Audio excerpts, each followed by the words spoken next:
아르헨티나입니다. 아르헨티나의 물가 상승률이 1년 만에 100%포인트 가까이 떨어진 것으로 나타나면서 밀레이 정부의 경제개혁 정책에 긍정적인 평가가 나오고 있습니다. 아르헨티나 중앙은행에 따르면 연간 물가 상승률은 2023년 12월 211.4%에서 93.6%포인트 떨어져 117.8%로 나타났는데요. 한때 300% 가까이 치솟았던 인플레이션이 밀레이 정부의 경제개혁에 큰 폭으로 줄어들었습니다. 아르헨티나의 유명 경제학자인 알도 아브람은 인플레이션 둔화가 2025년까지 계속될 것이라고 확신했는데요. 하지만 서민층을 대상으로 지급하던 교통비나 에너지 등 보조금을 줄이면서 빈곤율이 치솟고 있어 부작용도 만만치 않다는 평가입니다. 네, 지난주 주목해야 할 뉴스로 아르헨티나 경제 상황을 꼽아주셨는데요. 이 후보 시절부터 과격한 경제 개혁을 약속했던 하비에르 밀레이 대통령 취임하고 1년이 지났는데 실제로 아르헨티나에 큰 변화가 오고 있는 것 같아요. 예, 겉으로 보면은 특히 이제 거시경제 지표들 같은 경우에는 상당히 좋아지는 모습을 보이고 있다. 이거는 확실한 것 같아요. 네. 특히 이제 아르헨티나의 물가 상승률 같은 경우에는 뭐 아주 세계적으로 가장 높은 수준에 있는 국가 아니었습니까? 예. 그 물가가 24년도 말 12월 말 기준으로 한 118%까지 떨어졌어요. 네. 이게 118%라고 하면 이거 지금 현실이야. 뭐 우리나라 사람들은 보통 이렇게 생각할 그렇죠. 거예요. 보통 대부분의 나라가 2%에서 3% 정도의 물가 상승률, 네. 3%를 넘어가게 되면 못 살겠다 뭐 이러는 건데. 그렇죠. 네. 근데 이게 118% 정도까지 낮아진 겁니다. 이게. 낮아진 게. 사실 23년 말에 비해서 한 94%포인트 정도 낮아진 거예요. 낮아진 게. 이게 아르헨티나의 물가 상승률이 얼마나 심각하냐면은 1944년부터 2024년까지 통계를 낸 거예요. 네. 그러니까 연평균 얼마 정도 됐냐면은 물가 상승률이 190%에 달았습니다. 연평균. 연평균으로 190%에 네. 달한 거예요. 그러니까 물가가 일단 잡히고 있는 거죠. 어떻게 보게 되면은 긴 터널에 이제 한 중간 정도 왔다. 그리고 멀리서 약간 희미한 빛이 보이고 있다. 네. 뭐 이 정도로는 좀 비유를 할 수 있을 것 같아요.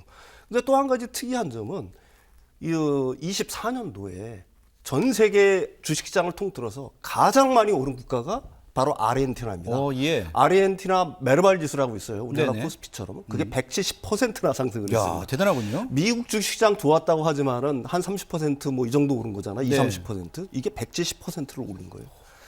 네, 엄청난 거죠. 네. 그다음에 GDP 성장률 같은 경우도 23년 말 기준으로 해가지고 연으로 따지면 한 1.6% 마이너스, 네. 마이너스 성장을 했거든요. 근데 이 새로운 대통령이 나오고 나서 이게 24년도 정도에는 보통 뭐 이게 지금 약간은 추산치이기는 하지만 네. 한 플러스 한 1.7% 정도까지 성장도 달성할 거라고 보고 있는 거예요. 네. 그러니까 거시경제 지표로 보면은 뭐 대단한 거죠. 그리고 여러분들이 좀 의아하실 거예요. 야, 대체 아르헨티나를 이끌고 있는 사람이 어떤 사람인데 네. 남미의 골칫거리라고 불리던 아르헨티나를 갖다가 이렇게 바꿔놨나라고 할 텐데 아까 앵커께서 말씀하셨다시피 그 밀레이 대통령이라는 분이 사실은 그 굉장히 과격한 극우 쪽에 치우친 어떻게 보게 되면 무정부 자본주의자라고 얘기할 수 있는 거예요. 네.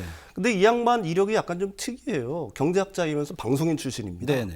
그다음에 굉장히 소수 정당 출신이에요. 예. 근데 이 양반이 이제 유명한 별명 하나가 있죠. 사실은 전기톱 대통령이다. 이게 23년도에 이제 대선 기간 중에 그 대선 유세를 하는 동안에 전기톱을 들고 나와서 네. 아르헨티나의 썩은 병폐를 다 도려내겠다.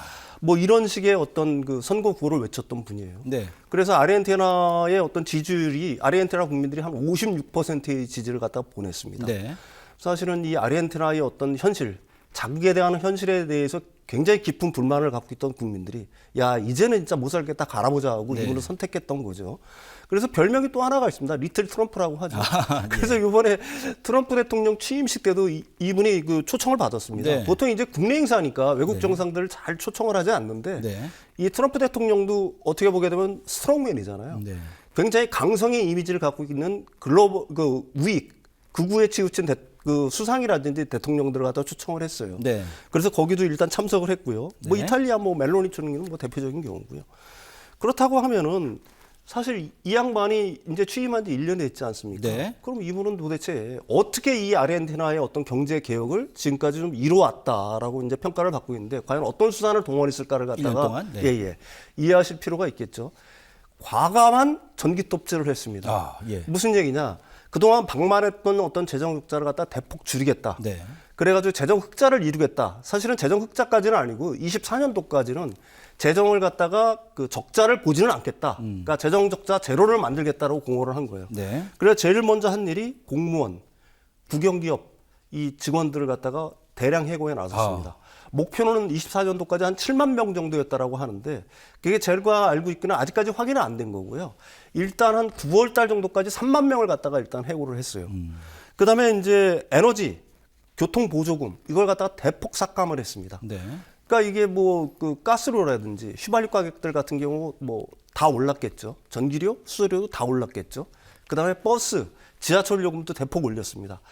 부에노스아이레스의 지하철 요금이 2023년 말에 대충 한 172원 정도였다라고 그래요. 네. 근데 이게 지금 1,000원 정도를 약간 넘어간 상태라고 하니까 무려 6배 정도로 올린 겁니다. 아, 많이 올랐네요. 네. 예. 그다음에 공공건설 사업 다 중단해 버렸어요. 네. 그래서 이 아르헨티나를 가게 되면 지금 짓담한 건물들 아니면 건설하다만 도로들이 널렸다라고 얘기를 합니다. 그러니까 정부가 재정을 동원해서 하는 공사들은 다 중단을 시켜버린 거예요. 그다음에 학생들에 대한 그 학자금 지원 뭐 이런 것들도 다 없애버렸습니다. 가장 큰 거는 뭐냐면은 이 연금 생활자들 있지 않습니까? 은퇴한 분들에 대한 연금을 갖다가 완전히 동결을 해버렸어요. 이 동결의 의미라는 거는 사실 이 인플레이션이 별로 심하지 않는 거라면 그렇게 큰 차이가 없지만 인플레이션을 잡았다라고 하지만 118% 정도 되는 나라에서 임금을 동결했다는 얘기는 마이너스죠. 임금이 거의 뭐 반토막 났다는 예, 예. 얘기입니다. 그래서 이제 그런 어떤 재정 적자를 갖다가 이분 같은 경우에는 만악의 어떤 근원이라고 생각을 해서 네. 이 전기톱질을 하기 시작한 거고요. 그 결과는 사실은 그 24년부터 재정 흑자가 월별로 나기 시작했어요. 네. 한 달인가 재정 적자가 났고요. 그래서 올해 같은 경우에는 재정 흑자가 예상이 되고 있습니다. 네네. 그래서 GDP 대비 정부 부채가 23년 말에는 한 155%에 달했는데 이게 24년 추정치입니다. 네. 111% 정도로 낮아질 거라고 보고 있는 겁니다. 예. 그러니까 엄청난 계획에 성공한 거죠. 그러네요. 또 외환보유고도 23년 11월 기준에서 175억 달러에서 작년 11월에는 한 250억 달러까지 일단 증가를 했어요. 그렇군요. 예. 예. 근데 지금 말씀 들어보면 과감한 톱질로 어느 정도 효과는 좀 보고 있는데 네네. 지금 앞서 언급해 주신 요금 인상이나 뭐 이런 것들 줄줄이 올린 거 보면 국민들은 정말 힘들겠는데요. 그렇죠. 예. 국민들은 이제 진짜요. 진짜로 못 살겠다라고 예. 얘기를 하는 겁니다. 너무 허리띠를 졸라매는 것 같아요. 예. 국민들의 뭐 삶의 질은 뭐 악화 일로가 될 수밖에 없겠죠. 가장 비근한 게 그 아르헨티나는 쇠고기의 천국 아니겠습니까? 네. 쇠고기도 엄청나게 수출하는 나라고. 근데 100년 만에 쇠고기 소비량이 최하로 떨어졌어요. 왜 그러냐면 실업률이 치솟을 수밖에 없겠죠. 네. 공식적인 실업률은 지금 한 7% 정도 되는데 이게 사실은 일자리를 구하지 않고 1년 동안 그냥 놀고 먹고 그냥 쉬었다 하는 사람까지 포함하면은 한 40%가 넘어갈 거라는 예. 게 사실은 뭐 전문가들의 얘기니까. 네. 이 공공부문의 공무원들이라든지 뭐 공공기관의 직원들 다 잘랐으니까 이분 다 실업자가 됐을 거 아니겠습니까? 네. 그러니까 실업자는 여전히 굉장히 실업률은 높고 실업자는 많고 또 물가는 계속해서 올라가고 네. 특히 공공요금 같은 것들이 굉장히 많이 올라갔으니까 네. 일반 서민들의 삶은 굉장히 어려울 거고요. 그러니까 빈곤율이 사실은 치솟고 있어요. 그러니까 빈곤율이라는 게 뭐냐면은 중위소득의 반도 안 되는 소득을 걷고 있는 사람, 벌고 있는 사람들 갖다가 빈곤율, 빈곤 상태에 빠졌다라고 얘기를 하는 거거든요. 그 빈곤율이 23년 말에는 42%였는데 이게 24년 상반기까지만 조사를 한 겁니다. 네.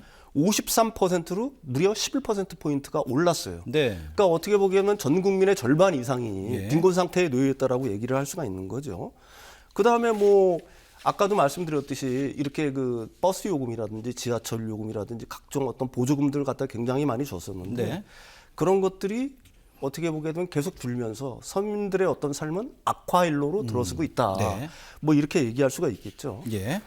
자, 일단 뭐 아르헨티나 상황이 상당히 급진적으로 변하고 있습니다. 근데 국민들 설득도 해야 되겠고 쉽지 않은 과정이 앞으로 남아 있을 것 같고요. 아르헨티나의 경제 상황 힘든 과정이지만 이 기조를 좀 유지할 수밖에 없는 그런 뭐 상황 살펴봤습니다.